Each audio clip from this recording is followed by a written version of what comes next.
Welcome back to my channel MMA Clash Daily. Let's get started with our first news. TJ Dillashaw has made it clear that he wants to see a rematch between Merab and Umar. The two fought earlier this year, with Merab winning by unanimous decision in a competitive and high-paced fight. According to TJ, there's something about that matchup that still feels unfinished, and he believes a second fight could reveal even more about both fighters. TJ explained that one of the biggest mistakes many opponents make against Merab is not shooting on him. Most fighters only worry about defending his relentless takedowns, but they rarely try to put him on his back. Umar, however, was different. He actually attempted to take Merab down during their first fight, and that's part of why TJ wants to see the rematch. He believes someone needs to take Merab down, hold him there, and truly test how good his bottom game is. TJ admitted he doesn't know the full extent of Merab's abilities off his back, and that uncertainty is what makes the idea of a second fight so interesting. TJ also pointed out something unique about Merab's style. Usually when people watch a heavy wrestling and grappling-based fighter, it can get boring, but with Merab, it's different. He makes it entertaining.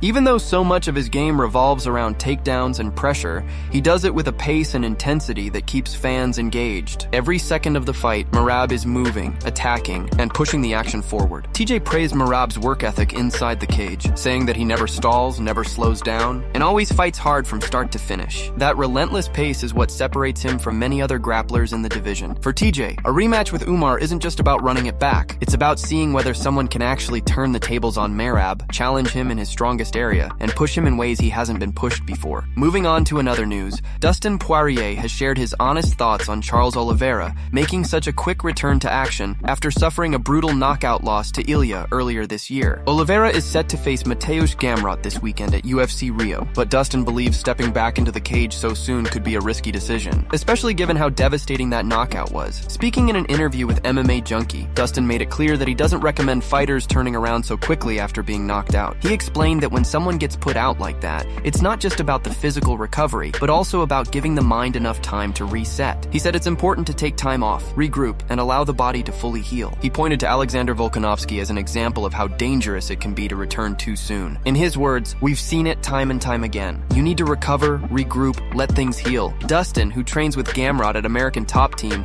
also broke down why this fight could be dangerous for Oliveira. He reminded fans that Gamrot has real knockout power, even if people don't always see him as a one-punch knockout artist. With 4-ounce gloves, everyone is dangerous, and Gamrot has already proven that inside the octagon. Dustin explained that if Oliveira can't get the takedown early, things could get very tricky for him. Gamrot's striking has improved a lot over the last couple of years, and Dustin believes he's going to surprise a lot of people with how sharp and technical he's become on the feet. He also gave some insight into what makes Oliveira such a difficult opponent. According to Dustin, Charles is a very front and back style fighter. That means you need to use good lateral movement against him, stay either all the way in or all the way out, and never stand still on a straight line. Charles is long, strong in the clinch, and knows how to use those tools to control a fight. Dustin mentioned how Oliveira throws front kicks, closes the distance, and then smothers his opponent's boxing with relentless pressure inside the clinch, but Gamrot brings his own strengths to the table. With his high-level wrestling background, he has the ability to dictate where the fight goes. Dustin believes Gamrot can choose to keep the fight standing or take it to the ground whenever he wants. And if Charles tries to take him down, Dustin is confident Gamrot's takedown defense and scrambling ability will hold up. He said Gamrot has solid defensive skills both against the fence and in the open, making him a tough puzzle to solve. Dustin closed by emphasizing that staying on a straight line against Charles is a huge mistake, and he trusts Gamrot to use smart footwork, timing, and positioning to avoid that. In his eyes, this fight is dangerous for Oliveira, not just because of the quick turnaround, but also because Gamrot's skill set matches up well against him. With Oliveira still recovering from the Ilya knockout, Dustin believes Gamrot has a real shot to deliver another big moment inside the octagon.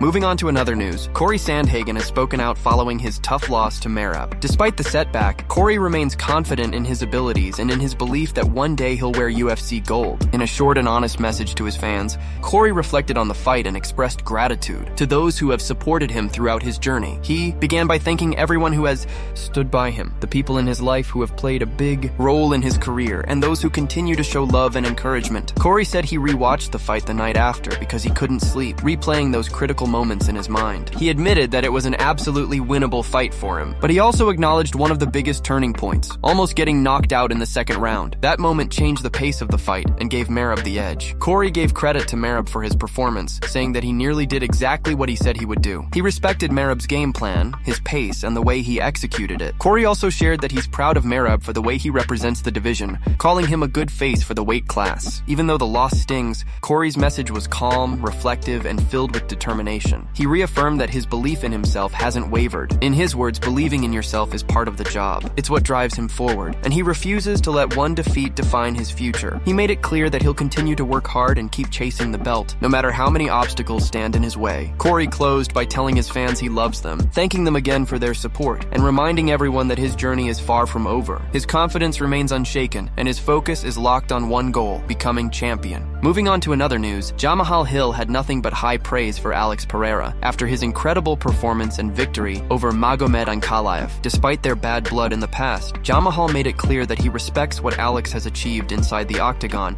and the energy he brings to the division. Speaking after the fight, Jamahal admitted he was genuinely impressed. He said, "Shout out to him. This dude is impressive. You can't not be a fan of what he does." Jamahal highlighted something Alex said during the face-off before the fight, a simple but powerful line that stuck with him: "I don't want to go back to the tire shop." That statement for Jamahal represented so much more than just words. It showed the mindset of someone who came from nothing, someone who had to grind and fight for every inch to reach the top. Jamahal explained that people who have walked that path can feel those words. They know exactly what that struggle means. Those nights dreaming of being where they are now, the fear of going back to those tough times, and the hunger that drives them forward. When Alex said that, it wasn't just talk, it was real emotion. That's why his performance resonated with so many. Jamahal also spoke about the atmosphere inside the arena when Alex got the victory. He said the energy was electric. The moment Alex had his hand raised, everything lit up. The entire division felt that spark. He set everything on fire, Jamahal said, describing how the win ignited excitement and motivation throughout the light heavyweight division. He pointed out that having the biggest star in the sport right now competing in your division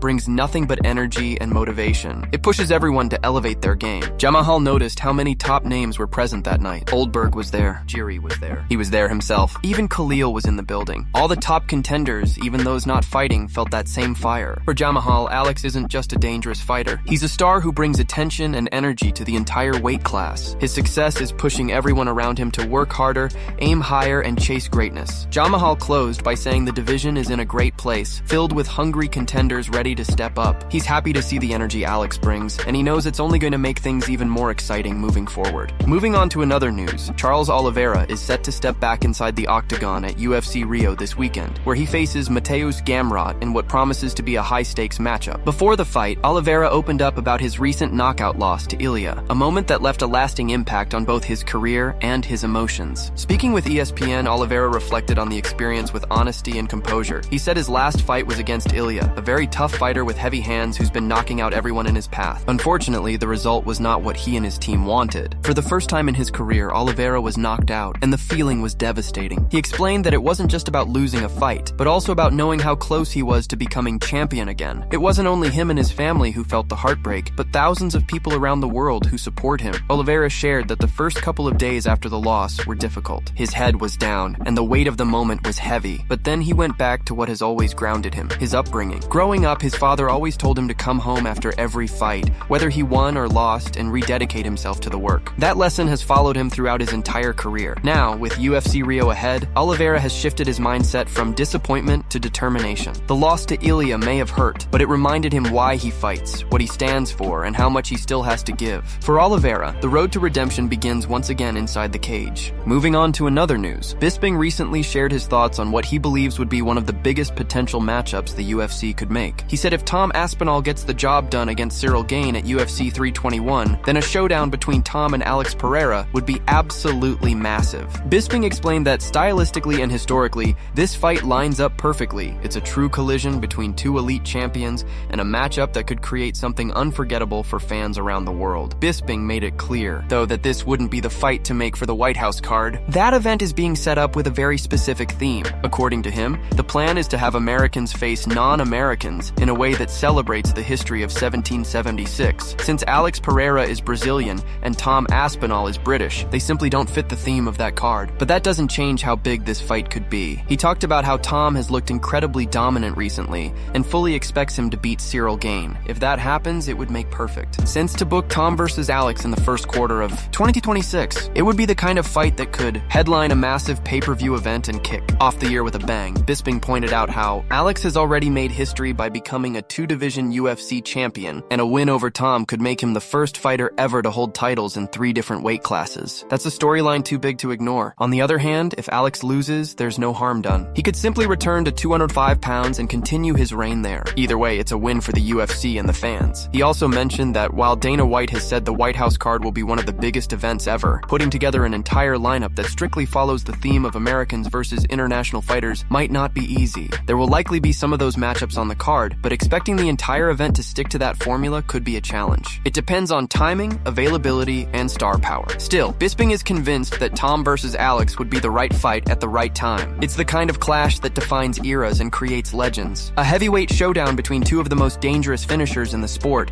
would instantly become one of the most anticipated fights in UFC history. Moving on to another news, Nate Diaz recently reflected on his career and surprised a lot of people when he revealed that he doesn't consider his fights with Conor to be the biggest of his career. Instead, Nate pointed to his 2011 matchup against Donald Cerrone as the moment that felt truly massive for him. That fight, which Nate won by unanimous decision, was a defining point in his journey and one he still looks back on with pride. Nate explained that whenever people ask him about his best fight, they always expect him to say Conor. He understands why, because those fights were some of the biggest in UFC history. But for him personally, the moment with Cowboy meant something different. He said people need to settle down when they bring up Conor, because it wasn't just about star power or money. For Nate, fighting Cerrone was about proving something real, something that represented a shift in his timeline. He described that period in his career as a crucial turning point. Cerrone was coming in hot with a big reputation from WEC, and everyone was watching to see how Nate would respond. Nate remembered looking across at Cowboy and feeling like this was a fight that mattered on a deeper level. It wasn't just another matchup, it was about establishing who he was in the division. When Nate got that win, it gave him a sense of validation and momentum that changed how he viewed himself as a fighter. It was a moment where he felt he truly arrived. That, more than the spectacle surrounding his fights with Conor, stands out as a defining memory. Nate explained that his career is a timeline filled with different moments, and each one carries its own weight. Conor was huge in one way, but Cerrone was huge in another. For Nate, it's not just about the spotlight, it's about the battles that shaped him and reminded him why he fights. That night against Cerrone will always hold a special place in his story. Moving on to another news, Conor has officially agreed to an 18-month suspension for violating the UFC anti-doping policy. This all stems from failing to provide his whereabouts for drug testing on 3 separate occasions in 2024, June 13th, September 19th, and September 20th. Because of this, the suspension will keep him sidelined until March 20th, 2026. Despite the long layoff, Conor will still be eligible to return in time for the highly anticipated White House event, keeping the door open for a massive comeback. The story took another turn when Khabib reacted to the news in his own way. He reposted the announcement to his Instagram story, but noticeably cropped Conor's face out of the image. The timing couldn't have been more fitting. October 6th marked 7 years since their infamous fight at UFC 229,